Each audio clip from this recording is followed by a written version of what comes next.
Shalom, Bapak, Ibu, Saudara-saudari yang dikasihi oleh Tuhan Yesus Kristus. Selamat berjumpa kembali di channel Suara Rohani Kristen. Pada kesempatan malam hari ini, kita akan sama-sama mendengarkan khotbah yang akan disampaikan oleh Ibu Pendeta Debbie Basjir tentang hidup berpadanan dengan firman Tuhan. Dan sebelum kita mendengarkan khotbah pada malam hari ini, saya akan membacakan satu ayat firman Tuhan yang terambil di dalam Ulangan pasal 30 ayatnya yang ke-14. Tetapi firman ini sangat dekat kepadamu, yakni di dalam mulutmu dan di dalam hatimu, untuk dilakukan. Amin, amin. Silakan duduk Bapak Ibu. Shalom. Apa kabarnya hari ini? Baik, puji Tuhan ya, kita semua dalam anugerah Tuhan. Ya, saya percaya saudara bahwa adalah satu anugerah karena kita boleh mengenal Yesus sebagai Tuhan. Amin. Ya, bagi saya pribadi mengenal Tuhan Yesus itu anugerah yang begitu luar biasa. Ya, dan harusnya juga begitu buat semua yang sudah Kristen, yang udah Kristen dari kecil, angkat tangan. Yang dari lahir udah Kristen. Lahir udah teriak haleluya. Berapa banyak? Coba. Ya, saya mau lihat lagi tangan yang terangkat, ya. Yang lain ini dari mana? Yang bukan dari Kristen dari kecil. Yang dari planet. Nih banyak yang dari planet ya, nggak angkat tangan soalnya. Tujuan Bapak Ibu hidup itu apa? Ada yang bisa jawab? Satu saja, dapat sepeda lo dibawa. Sepedanya siapa? Nggak tahu, ambil aja pokoknya ada di bawah. Siapa yang bisa jawab? Satu aja, tujuan hidup. Iya, silakan Pak. Menyenangkan hati Tuhan. Iya. Menjadi terang. Bapak umur berapa Pak? Makanya hidup mau menyenangkan Tuhan karena udah 72. Iya Pak ya, waktu masih muda dulu emang tujuan hidupnya begitu Pak? Enggak, toh iya benar saya bilang. Makanya kalau sudah mulai kepala-kepala 6 ke atas 7 apalagi toh, ya sudah mulai memikirkan hidup menyenangkan Tuhan itu. Ya, nah kalau kita membahas lagi, oke, itu paling benar ya Pak, hidup menyenangkan Tuhan. Tapi kalau kita membahas tentang hidup menyenangkan Tuhan itu kan banyak Pak. Contohnya, ini Bapak nanti dapat sepeda beneran loh. Contohnya apa Pak? Yang paling simpel aja Bapak, hidup menyenangkan Tuhan itu seperti apa? Contoh. Iya. Memuji menyembah Dia, apalagi? Berdiri Pak biar semua orang lihat Bapak, luar biasa loh. Tepuk tangan dong saudara. Iya, memuji menyembah Dia dalam itu rohani sekali, Pak. Itu ada di Alkitab. Yang tiap hari aja yang Bapak lakukan, simpel, yang paling simpel, hidup menyenangkan Tuhan. Ketemu itu jawaban biasa orang-orang pencitraan. Coba yang satu aja, satu. Ada yang saya tunggu dari Bapak ini. Bapak masih punya istri? Oh, sudah sendiri, makanya sudah tidak.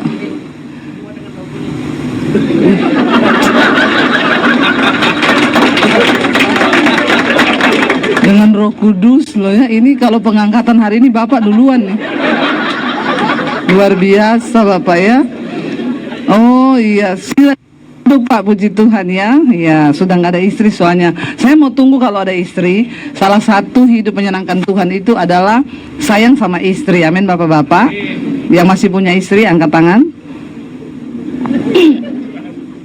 Hidup menyenangkan Tuhan itu seperti apa? Ya, waktu engkau mengasihi istrimu, itu salah satu menyenangkan Tuhan. Oke, luar biasa Bapak. Banyak orang itu hidup tapi nggak tahu tujuannya apa. Karena dia pikir ya udah hidup itu lahir, gede, tua, kerja, terus mati. Ya, bahkan banyak orang tidak mempersiapkan hari matinya. Ya, kalau nggak ada tujuan hidup, ya pasti nggak tahu hari matinya. Kita kalau bicara tentang kematian ya bukan cuma yang tua-tua ya, yang muda-muda tuh jangan melirik sama yang tua. Ya, kalau lihat bapak-bapak yang udah tua, suka bilang kayaknya dia duluan nih. Ya, mati itu sekarang nggak pandang umur. Ya, kemarin ada selebgram yang meninggal ya umur 26 tahun kan, ditemukan ya sudah meninggal di apartemennya. Hidup ini nggak ada yang tahu saudara. Ya, kalau kita bicara tentang mati, ya kita bisa mati kapan saja loh. Ya, Tapi itu nggak penting, kita tanya kapan matinya itu nggak penting. Yang penting kita ini tahu nggak tujuan kita hidup. Setelah hidup, mati itu mau kemana? Ya, kalau orang punya tujuan hidup, maka dia hidup untuk mempersiapkan kematian. Karena hanya satu yang pasti di hidup ini, yaitu kematian. Orang yang punya tujuan hidup, ya, itu hidupnya itu untuk mempersiapkan kematiannya. Karena Alkitab berkata kita di dunia ini hanya perantau. Ada satu tanah kekekalan yang akan kita tuju setelah nanti kita mati. Jadi sebenarnya hidup ini untuk apa? Mempersiapkan untuk mati. Nah, saya sekarang mau tanya, yang sudah siap mati angkat tangan. Ya, iya, satu ibu sudah siap ya. Nggak ada utang ya Bu ya, pastikan itu dulu. Karena banyak orang siap mati tapi utang masih banyak. Jangan dulu mati dulu, bayar dulu utang. Yang sudah siap mati, sekali lagi angkat tangan yang sudah siap. Yang belum siap, angkat tangan. Yang bingung angkat kaki deh. Nih saya heran orang Lampung yang ditanya nggak ada yang jawab ya. Tapi ada orang sebenarnya tapi nggak mau jawab. Jangan takut salah ya. Jadi Bapak Ibu, kita siap atau tidak siap, ya harus siap. Ya, kita harus siap. Nah, hari ini kita akan sama-sama belajar sebenarnya untuk apa sih kita hidup. Ada satu bapak, dia ke dokter, dia bilang, "Dok, saya mau minta obat umur panjang, vitamin untuk umur panjang." Dokternya tanya, "Bapak merokok?" "Enggak." "Minum kopi?" "Enggak." "Makan enak?" "Enggak." "Terus ngapa umur panjang?" Mati aja sudah. Ya. Kalau saya jadi dokternya, saya tanya, "Bapak minta umur panjang untuk apa? Mau hidup umur panjang itu untuk apa?" Ya, benar nggak? Ya, satu hal, untuk menggenapi rencana Tuhan. Amin. Ya, tadi Bapak bilang menyenangkan hati Tuhan dengan hidup ya mengikuti rencana dan kehendak Tuhan. Satu nasihat dari Rasul Paulus, buka Filipi pasal yang pertama,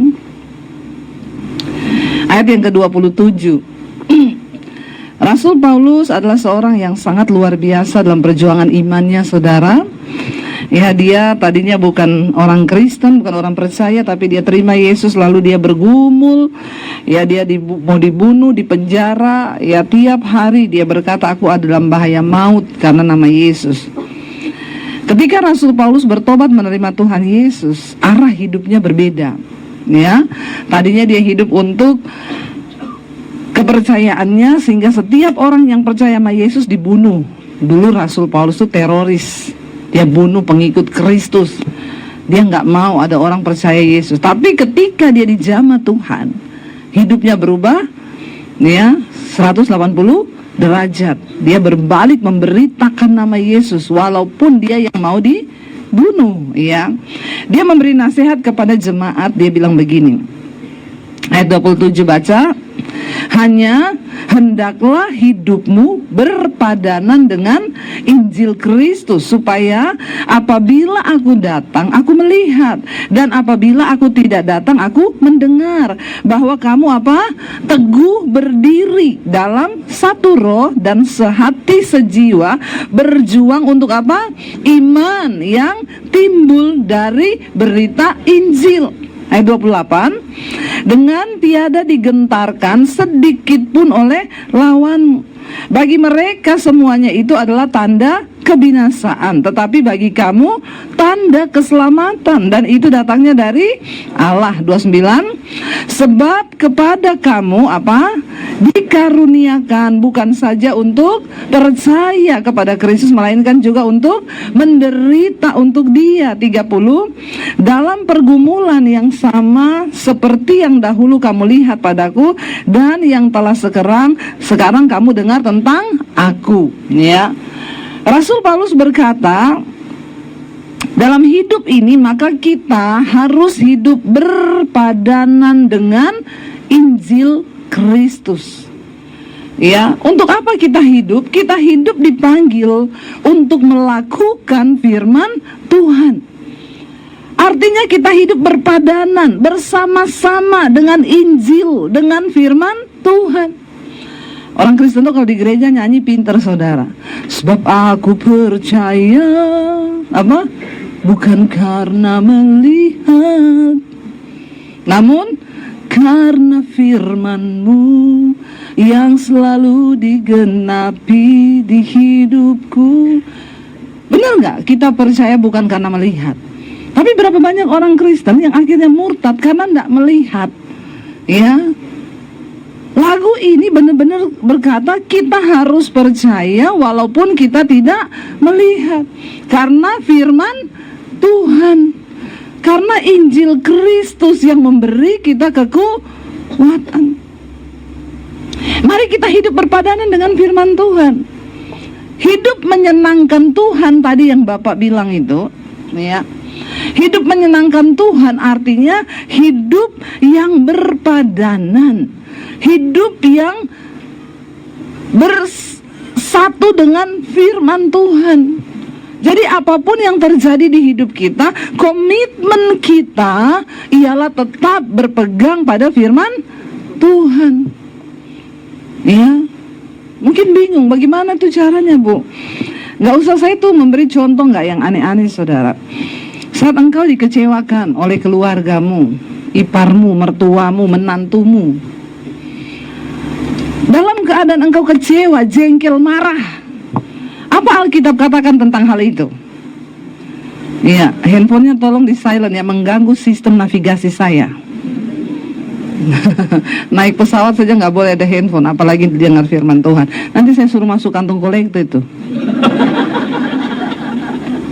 Iya, dimatiin dulu ya Ibu ya. Bilang lagi ibadah. Saudara, ya, sampai di mana tadi? Ya, jadi contohnya tuh begini. Kalau kamu disakiti nih sama iparmu, sama mertuamu, sama menantumu, respon pertama yang terjadi di hidup kita apa? Ya, yang marah angkat tangan. Nggak ada lagi. Yang seneng angkat tangan. Gila. Fix. Iya enggak, ya? Kalau kita disakiti, kita difitnah, kita dijelekan, kita diperlakukan tidak baik, maka respon pertama kita apa? Iya, marah kan? Biar pendeta juga Pak ya. Bapak disakiti orang marah nggak? Bapak masih normal. Ya, marah kita. Namanya kita manusia daging. Ya, di dalam daging ini kan ada amarah, kebencian, dendam, keserakahan, pertikaian, roh pemecah belah, itu dalam daging. Dan kita masih hidup di dalam daging. Nah, setelah respon kita marah, yang dikatakan berpadanan dengan Injil, setelah kita marah, lalu kita merenung nih. Kalau saya begini, Alkitab tuh Tuhan tuh maunya saya ngapain? Amin. Ya, kalau saya itu disakiti, saya marah. Tapi apa yang Tuhan suruh saya lakukan waktu saya marah? Lalu saudara mulai baca firman. Itu namanya hidup berpadanan dengan Injil, dengan firman Tuhan. Lalu kita buka, Yesus berkata, kalau ada saudaramu yang tampar pipi kananmu, maka harus kasih ya kanan kiri, pokoknya terserah lah. Yang penting ngerti aja maksudnya ya. Lalu kita baca Injil, Yesus bilang, jangan marah kalau orang memperlakukan kamu tidak baik. Doakan musuhmu, berkatilah dia. Antara daging dan roh ini, saudara, enak aja. Ya, setelah baca Injil, terus saudara ngomongnya apa? Enak aja, orang jahat. Oke Tuhan, saya berdoa buat dia. Karena Alkitab suruh saya berdoa, Tuhan balaskan 7 kali lipat. Nah kalau begitu berpadanan nggak dengan Injil Kristus? Bertolak belakang. Nah kita hidup ini dipanggil untuk hidup berpadanan dengan firman Tuhan. Tapi orang Kristen rata-rata melakukan firman atau melakukan kehendaknya sendiri.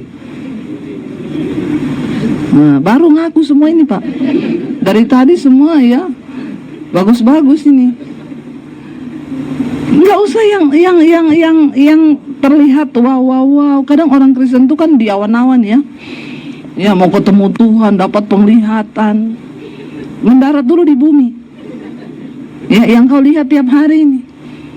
Ya, kau marah sama mertuamu, kau marah sama iparmu, kau marah sama menantumu.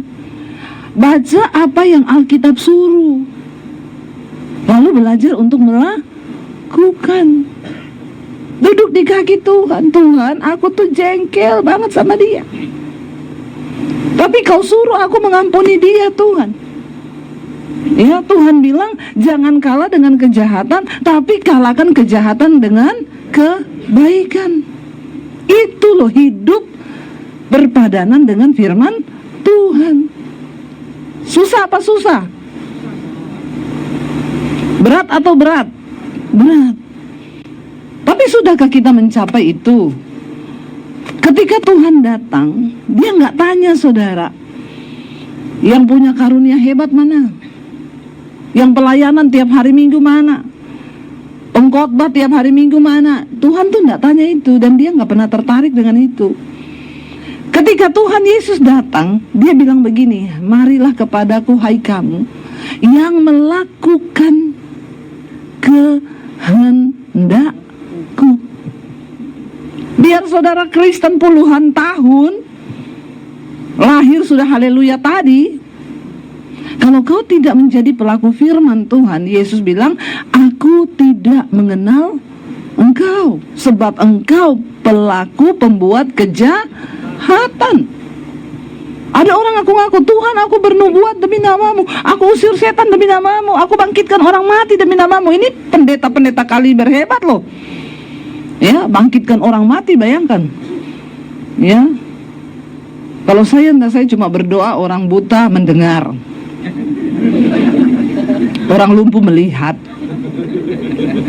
Ya, saya nggak pernah minta mujizat yang aneh-aneh. Takut.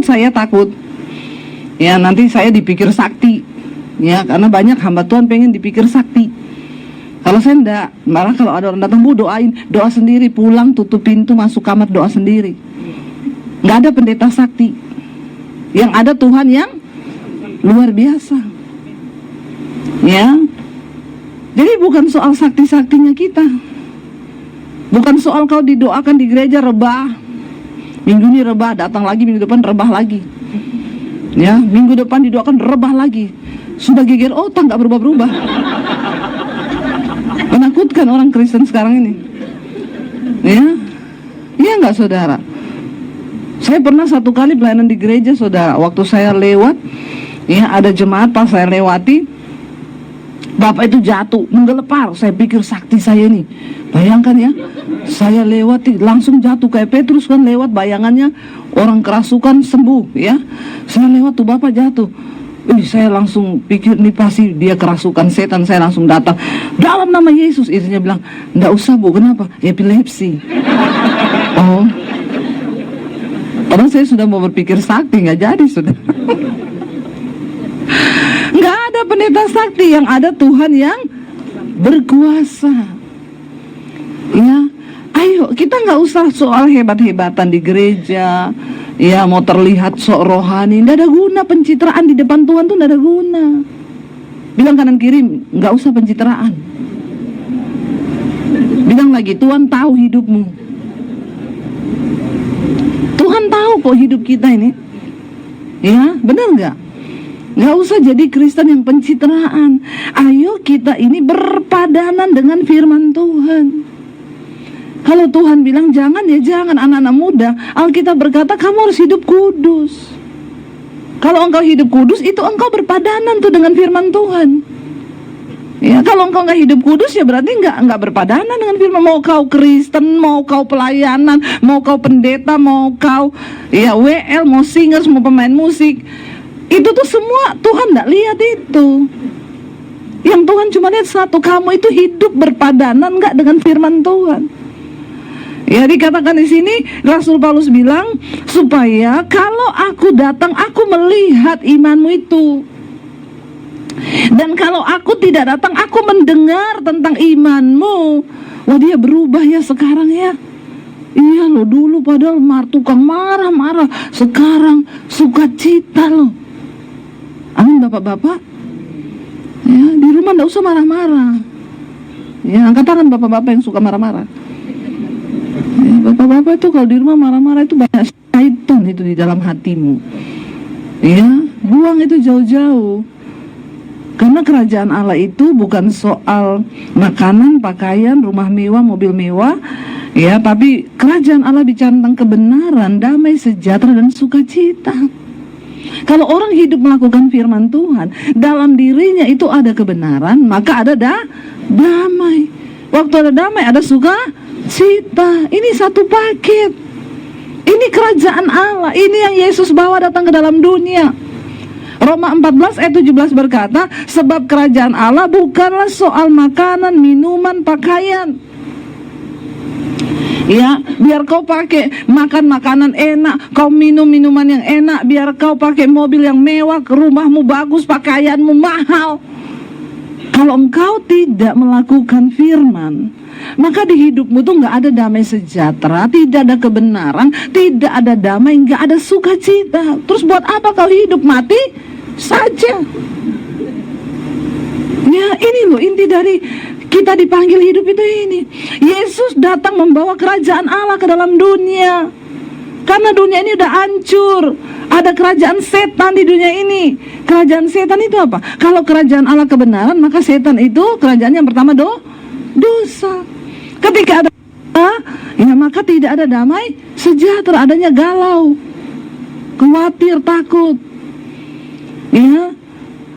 Kalau tidak ada damai, tidak ada kebenaran, yang ada galau, maka buahnya boro-boro sukacita. Tiap hari marah-marah. Nah, kalau di rumahmu ada marah-marah terus, rumahmu itu berarti banyak. Kau hidup dalam kerajaan syaitan. Walaupun kau Kristen, walaupun kau ibadah tiap hari Minggu, tapi hidupmu masih dalam kerajaan syaitan. Jangan, saudara. Apa itu kerajaan Allah? Yohanes Pembaptis berkata, bertobatlah, karena kerajaan Allah sudah dekat. Kedatangan Kristus digambarkan sebagai kedatangan kerajaan Allah di bumi. Yesus datang membawa pendamaian itu, kebenaran itu. Dialah kebenaran yang sesungguhnya. Waktu kita terima Yesus, kita didamaikan dengan Allah. Maka kita hidup dalam damai sejahtera. Orang kalau hubungannya dengan Tuhan benar, hubungannya sama sesama juga benar. Ya, kalau ada orang ribut terus, itu pasti hubungannya sama Tuhan rusak. Ya, perhatikan ini baik-baik. Ya, kalau suami berantem terus, ya berarti dia hubungannya sama Tuhan tuh rusak, fix. Ya, kalau ada istri hidupnya ribut terus, nah itu dia berarti hubungannya sama Tuhan tuh rusak. Karena kalau hubungan kita dengan Tuhan benar, kita nih baru mau marah nih ya, baru 5 menit marah, tiba-tiba alarm bunyi. Nih, Roh Kudus, gak boleh loh, bertobat kau. Amin, saudara. Ya, benar, terus kita tobat, Tuhan ampuni aku Tuhan, aku udah marah Tuhan, ampuni. Ya, saya pun seringkali begitu, saudara. Ketika saya jengkel, saya marah sama anak, habis itu saya merenung, saya itu tadi marah. Ya saya bilang sama anak saya, sorry ya mami, minta maaf ya tadi mami emosi. Ya, Tuhan akan ingatin kita, lalu kita bertobat.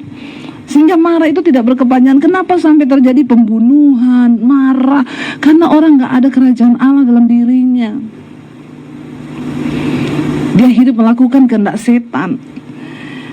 Rasul Paulus bilang apa? Supaya aku mendengar, aku melihat bahwa kamu berdiri teguh. Apalagi di hari-hari terakhir ini banyak hal yang bisa membuat iman kita goyah.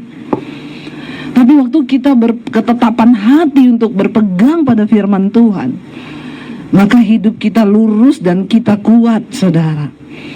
Kita harus berjuang untuk apa? Untuk iman. Ternyata iman itu, coba tayangkan ayatnya lagi.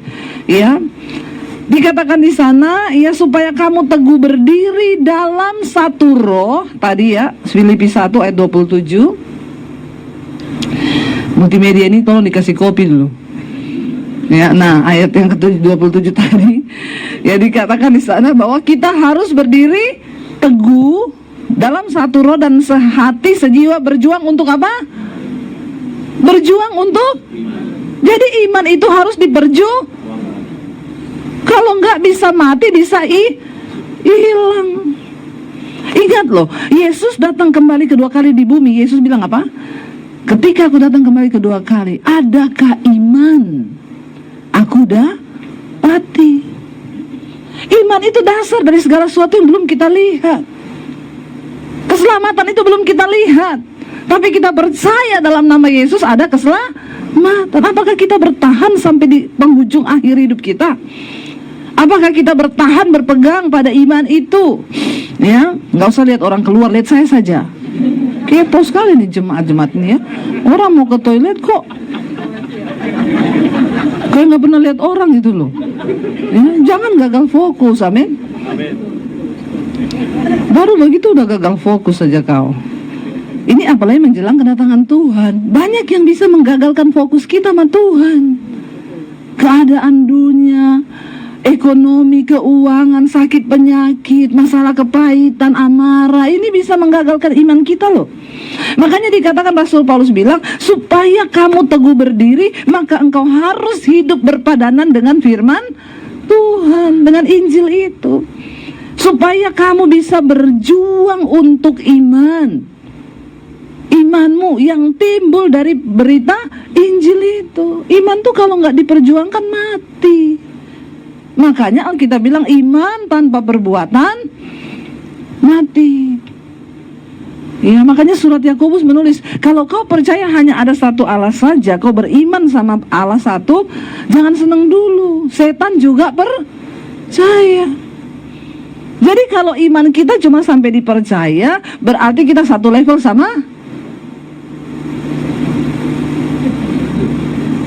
Saya ulangi lagi ya. Tolong dicamkan baik-baik.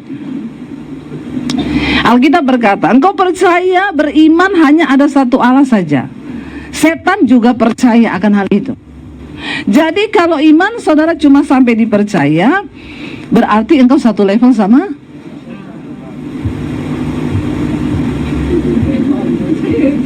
Malu enggak satu level sama setan? Karena cuma percaya. Saya takutnya malah nanti setan lebih rohani dari saudara. Ya, betul saudara ya. Karena ada orang Kristen itu, ya, lewat gelap-gelap lihat setan lari terbirit-birit. Setan lari terbirit-birit. Setan lihat dia bilang gini, darah Yesus. Jadi lebih rohani siapa? Kau orang Kristen harusnya lihat setan, kau bilang darah Yesus. Terus kau ketawain setan. Kau lari terbirit-birit, setannya yang ketawa lihat kau sambil ngomong darah Yesus. Jadi setan lebih rohani kan? Jangan ya. Mari kita hidup berpadanan dengan firman Tuhan. Kalau engkau percaya hanya ada satu Allah, setan juga percaya hal itu. Apa yang membedakan kita dengan setan? Sama-sama percaya nih. Setan percaya nggak ada Allah. Setan ada Allah. Bedanya kita dengan setan, kita percaya, tapi kita hidup berpadanan dengan firman Tuhan. Kita menjadi pelaku firman Tuhan. Setan tidak pernah mau menjadi pelaku firman Tuhan. Itu bedanya. Makanya kalau ada orang Kristen yang percaya Yesus tapi nggak mau menjadi pelaku firman Tuhan, berarti kau pengikut. Ya, sudah mengerti sekarang ya? Ya, ini simpel tapi memang benar. Benar saudara. Makanya kalau orang hidup melakukan firman, nggak mungkin dalam rumah tangga tuh ribut-ribut, berantem suami istri. Ingat-ingat itu ya. Kalau kau tiap hari ribut berantem, berarti kau masih pengikut setan, walaupun kau bilang Kristen. Kalau anak Tuhan berantem nih, ya bisa berantem, bisa. Namanya masih dalam daging. Tapi orang yang dalam Tuhan tidak mungkin marah ada kata-kata kotor, nggak mungkin. Saya kadang jengkel sama suami nggak? Jengkel. Suami kadang jengkel sama saya nggak? Iya, namanya manusia kok. Ya, ada hal-hal yang saya lakukan dia nggak seneng, dia lakukan saya nggak seneng. Masalah handuk aja bisa bikin berantem kan Bapak Ibu? Ya, bapak-bapak habis mandi handuk taruh tempat tidur. Ya, istrinya marah. Bisa begitu. Yang waras aja ya, yang waras. Kita bisa ribut, tapi kan setelah kita berantem, kan kalau kita anak Tuhan nggak lama-lama dong. Ya cuma saling tegur itu, habis itu saya I love you, terus kita berpelukan, amin.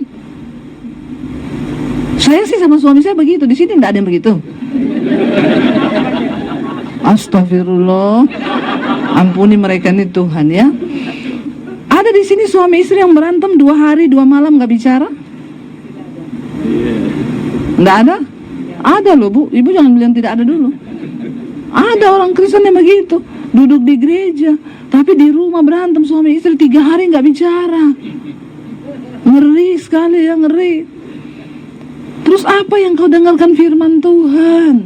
Makanya setan bilang nggak apa-apa mereka ke gereja, biarin aja. Gereja penuh nggak apa-apa, gereja makin gede biarin. Orang yang melakukan firman Tuhan itu, ya itu jemaatnya 4.000 loh. Saya nggak pernah bangga tuh kalau besar. Pertanyaannya, berapa yang menjadi pelaku firman? Berapa yang tetap anggotanya syaiton? Cuma beragama Kristen. Ya saudara, setan juga tahu. Saya tuh kalau doa pelepasan ya saudara, dalam nama Yesus. Ya saya baru mau ngomong nih, firman Tuhan berkata, yang kerasukan ngomong di dalam Injil Matius kan, ayat ini kan. Setan tuh tahu firman loh. Pintar, kita baru ucap 1 kata, dia udah ngucapin. Tahu dia, cuma bedanya kita menjadi pelaku firman Tuhan, setan tidak mungkin melakukan. Nah, itu aja, itu. Maaf, makanya kitab Ibrani bilang, marilah engkau berlari dengan mata yang tertuju kepada Kristus, tanggalkan semua beban dosa yang merintangi. Karena di sekeliling kita ini banyak saksi. Saksi hidup kita yang pertama, mata Tuhan. Alkitab bilang, mata Tuhan menjelajah ke seluruh bumi, melihat orang baik dan orang jahat. Yang kedua saksi kita, setan. Setan bisa lihat kita loh. Sekarang di sini ada setan enggak? Menurut saudara, kita lagi ibadah nih, ada enggak setan? Yang bilang ada angkat tangan. Yang bilang enggak ada. Banyak bingung lagi Pak. Banyak jemaat cari aman di sini, tidak berpendapat. Cari aman saja dia ini pokoknya, ya. Ada nggak setan sekarang? Ada. Lihat kanan kirimu, jangan ada setan itu.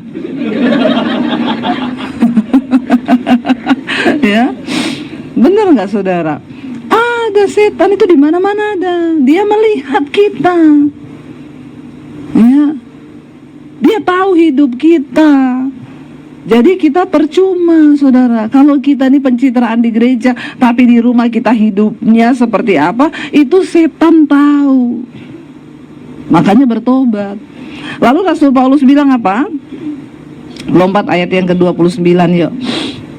Baca bersama, sebab kepada kamu dikaruniakan bukan saja untuk percaya kepada Kristus, melainkan juga untuk menderita untuk Dia. Ingat loh, tujuan hidup kita ini dirubah menjadi sama seperti Tuhan Yesus.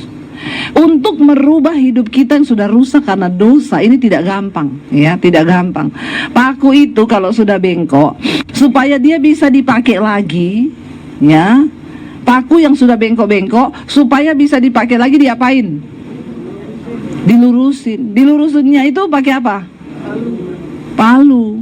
Dipukul. Sakit enggak? Sakit.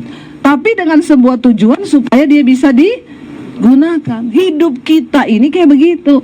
Udah rusak karena dosa, hancur saudara. Makin hancur, pukulannya makin banyak.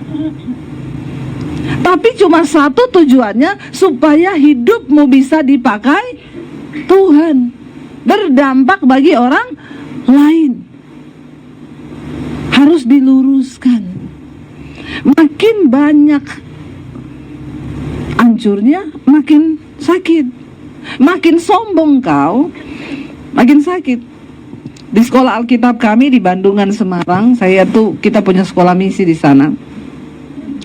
Anak-anak dari berbagai kota datang ke sana untuk sekolah misi 6 bulan. Ya, kalau ada dari sini yang terpanggil silahkan. Dulu ada dari Lampung ya, ada. Sekarang dia sudah ditempatkan di pedalaman Kalimantan jadi guru Kristen dan buka pelayanan pos PI. Ya, dari Lampung. Sekolah ini gratis bagi yang tidak mampu ya, dan mereka datang, saudara. Bahkan sampai tiket-tiketnya juga kita urusin kalau dia benar-benar nggak mampu ya. Tapi jangan ngaku-ngaku tidak mampu. Tapi memang rata-rata ya yang nggak mampu yang masuk ke sana. 6 bulan ditampung. Lalu ada satu anak itu ya, ketika udah mau selesai mereka kita suruh bersaksi ya.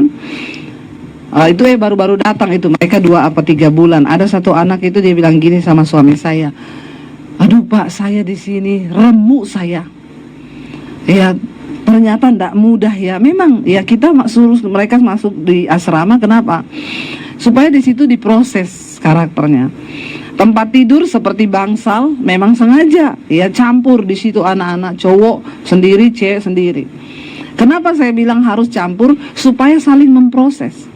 Karena besi menajamkan besi. Kamu nanti pelayanan akan ketemu banyak orang. Kalau di masalah kamar aja kamu nggak lulus, ya nggak mungkin di pelayanan kamu lulus. Kita ini di pelayanan ketemu banyak orang aneh. Ya, banyak orang yang belum bertobat, dilarang kepahitan. Lalu mereka di situ, dia tuh orang agak berada dari Jakarta. Dia bilang sama suami saya gini, saya remuk Pak di sini. Tiap hari saya mau marah, mau emosi, mau pukul orang. Suami saya cuma bilang gini, semakin sombong kamu, semakin sakit loh kamu nanti di proses Tuhan.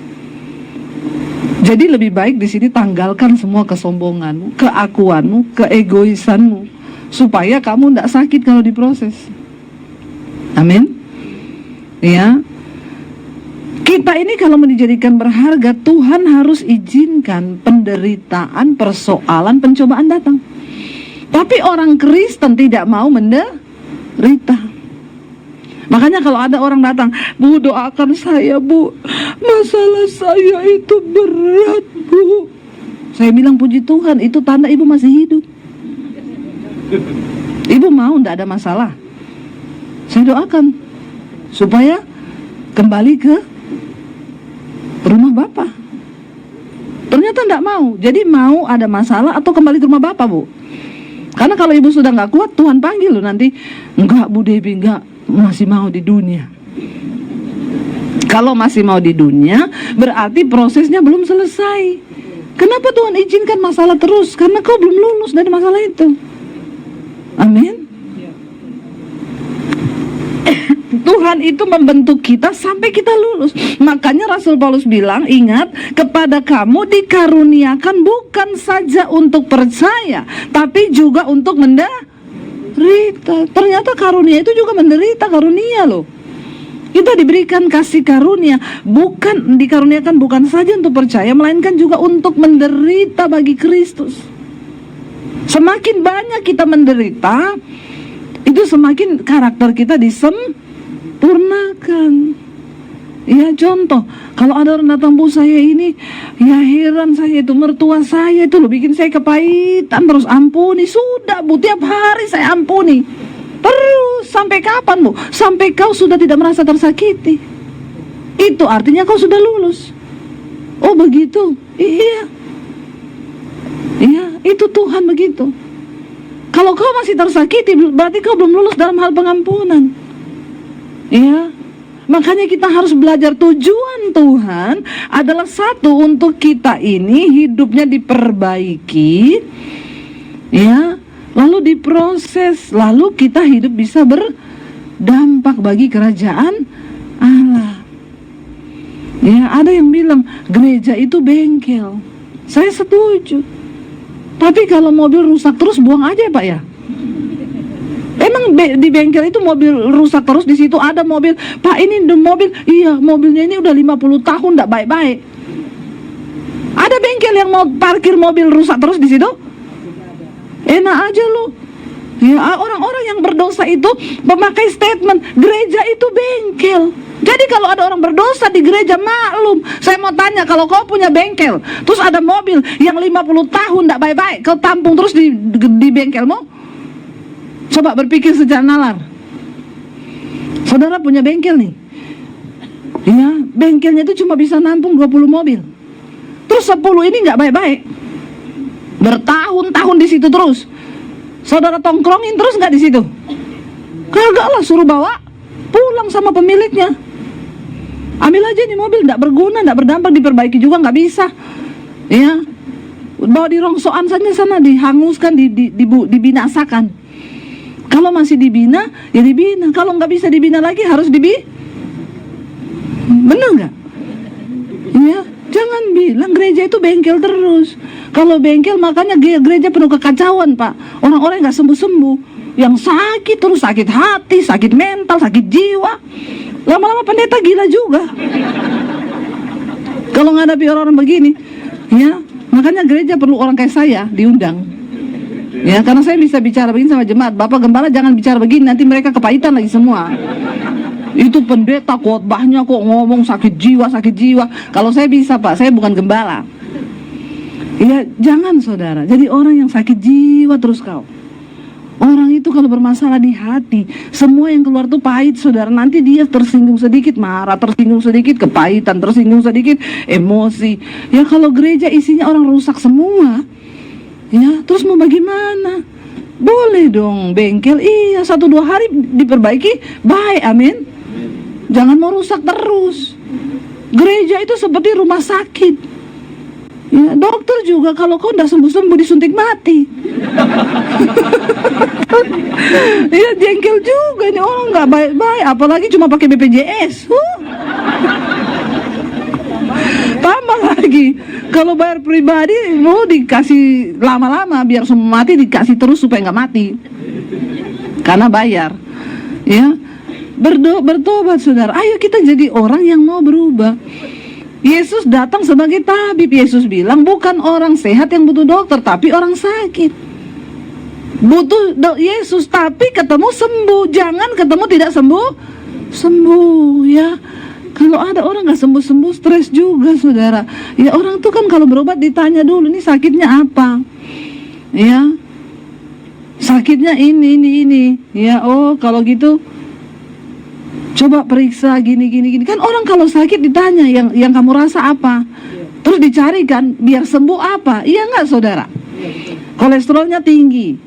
Oh, kolesterol tinggi, Bapak pulang besok makan alpukat toh. Ya, jangan lagi makan samcan, makan ini, bertobat Pak, jaga mulut. Emang ada dokter, saya kolesterol tinggi, pulang makan samcan ya Pak, babi kecap, makan semua itu. Nggak mungkin. Orang itu berobat supaya sembuh. Ya, dikasih tahu caranya supaya sembuh itu ini. Ya, ada datang sama dokter, sakit apa? Aduh, jantung saya berdebar-debar dok. Tiap hari enggak, setiap tanggal jatuh tempo. Dokternya bilang nggak ada obat, ya pulang coba cek saldo. Nggak ada guna cek darah, cek tensi, nggak usah, cek saldo saja. Jadi Bapak Ibu, ayo kita nih sakit semua, tapi ketika kita ketemu Yesus, kita dikasih karunia supaya kita ini menderita. Nah, menderita itu memang pahit, tapi itu baik. Yang pahit itu obat bagi jiwa. Kalau kita mengerti rencana Tuhan, kau disakiti terus sama menantumu, Tuhan suruh kau dilatih untuk bisa melepaskan pengampunan. Kalau enggak mampu, berarti kau enggak lulus. Nanti akan gitu terus sampai kau bisa melakukan firman, membalas kejahatan dengan kebaikan. Mertuamu jahat, ya jangan kau semakin jahat. Kau pengaruhi suamimu supaya marah sama mertuamu. Gila kau. Ya, kalau mertuamu jahat, balas dengan baik. Ya, tambah kasih duit bulanan, amin. Ibu gini-gini ya ibu ya. Berarti mertua mata duitan. Ya, balas baik. Kesukaannya mertuamu apa? Ya, ambil hatinya saudara. Karena benar Alkitab bilang, Yesus bilang hanya satu hal yang nggak bisa dikalahkan oleh kejahatan, yaitu kebaikan. Ya kalau kita rajin berbuat baik, mana sih orang jahat terus, saudara. Tapi kalau kau jahat terus, kau balas jahat terus, ya nggak pernah selesai prosesmu. Ketika Tuhan panggil, kita nggak selesai. Hidup ini tujuannya kita percaya Yesus, hidup berpadanan dengan firman Tuhan, lalu kita diperbaiki. Kenapa kita harus diperbaiki? Karena waktu kita diperbaiki, kita ini hidup bisa berdampak menjadi berkat bagi banyak orang. Amin, saudara. Ya, jadi itu aja tujuannya, supaya waktu kita mati, ya, ada bekas yang ditinggalkan. Orang akan lihat, aduh dia udah mati, padahal dia itu waktu hidup baik banget loh. Ya, jangan sampai mati, akhirnya mati juga dia. Ya, karena gajah mati meninggalkan gading, harimau mati meninggalkan, manusia mati meninggalkan utang. Jangan ya Kak ya. Mati meninggalkan nama baik yang orang akan kenal, oh dia dulu waktu hidup, ya. Dan itulah yang akan kita pertanggungjawabkan di hadapan Tuhan. Bapak Ibu, saya percaya mari kita sungguh-sungguh mencari Tuhan. Walaupun persoalan kita belum selesai, pakailah masalah itu sebagai cara Tuhan untuk memproses kita. Saya undang para imam musik, ya, apapun yang kita alami sekarang, kita mau katakan lagu tadi, ya, bahwa ya kekuatan kami hanya kami dapat di dalam Engkau Tuhan. Kami tetap percaya sekalipun kami belum melihat, karena kami punya Tuhan yang ajaib, Tuhan yang membentuk iman kami, yang meneguhkan kami. Bangkit berdiri bersama. Bapak, Ibu, saudara-saudari yang dikasihi oleh Tuhan Yesus Kristus, kita telah bersama-sama mendengarkan khotbah yang telah disampaikan oleh Ibu Pendeta Debbie Basjir tentang hidup berpadanan dengan firman Tuhan. Kiranya lewat khotbah yang telah kita dengar pada malam hari ini memberkati setiap kita orang percaya. Dan di akhir video ini kita akan sama-sama menyaksikan suatu renungan firman Tuhan yang akan disampaikan oleh Ibu Cornelia. Selamat menyaksikan. Tuhan Yesus memberkati. Selamat malam Bapak Mama yang diberkati oleh Tuhan. Mari pada malam hari ini kita berkumpul, berhimpun, dan mau mendekatkan diri kita kepada Tuhan. Di dalam Mazmur pasal 31 ayat yang pertama, dan judul bacaan dia katakan aman dalam tangan Tuhan. Di dalam kehidupan kita, kita mau supaya kita aman, kita damai sejahtera, berlindung pada Tuhan. Bapak Mama, saudara sekalian yang diberkati oleh Tuhan, pada malam hari ini mari kita melihat pribadi daripada Daud. Dia adalah seorang pemimpin besar, dia adalah raja, datang kepada Tuhan. Lewat hidup ini kita perlu tahu bahwa kita hidup bersama dengan Tuhan, kita aman. Sehingga dalam ayat yang pertama dia katakan untuk pemimpin biduan Mazmur Daud. Di dalam ayat yang kedua dari Mazmur 31 dia katakan, kepadamu Tuhan aku berlindung, janganlah sekali-kali aku mendapat malu. Dia sungguh percaya bahwa dia mendekatkan diri kepada Tuhan, dia akan menang bersama dengan Tuhan. Dalam kehidupan hambamu, dia percaya bahwa dia lebih erat dengan Tuhan. Tuhan melindungi dia. Tuhan utus malaikat Allah mengelilingi hidup daripada Daud, sehingga dia tidak pernah takut dan bimbang. Dalam firman ini dia menjamin akan kehidupan Daud, maka dia tidak takut kepada musuh dan setru. Dia tidak akan goyah untuk menghadapi musuh dan setru. Di dalam ayat yang ketiga, sendengkanlah telingamu kepadaku, bersegeralah melepaskan aku.